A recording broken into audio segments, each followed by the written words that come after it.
The question is the classic one. What do I wish that somebody had told me before becoming a father?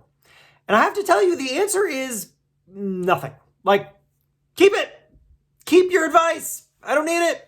Well, I guess I don't. I mean, there are literal, very tangible things that somebody could tell you that are really useful, like sleep training at 2.5 months. That's possible. Also, buy a changing pad that's made out of rubber instead of one that's made out of cloth, because the kid is going to be like pooping and peeing all over it. And why on earth would you buy one made out of cloth? Because then you got to wash it all the time. It's crazy. Anyway, but those are the small things.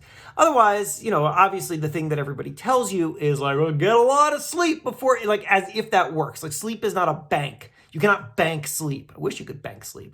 So here's the thing. I made the decision before, my wife and I had our first kid, to not like do anything.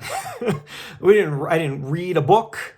We took like a class or two about how the process was going to be at the hospital. And when we did take a baby CPR class, which is very helpful and important, although you totally forget everything by the time the baby actually shows up. But like all the other stuff about what to do with a kid or how to be a parent or whatever, like there's just no way that you can read something before you are a parent,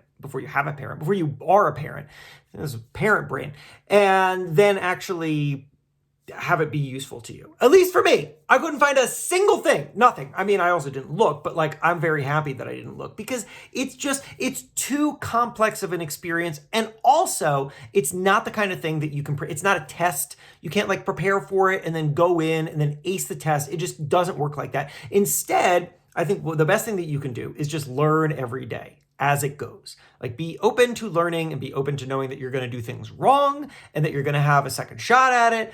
And that if you, do something that makes the baby cry, like next time, maybe you can figure out how to not make the baby cry. Or also sometimes there's just no way to not make the baby cry and you just got to live with that. Like, whatever it is, you're going to figure it out as you go. So I guess that is the piece of advice that I give you, that you can take or leave, because I've just told you to basically leave all advice. But don't worry about reading stuff, and don't worry about like knowing all these things, and all the information will be available to you when you need it.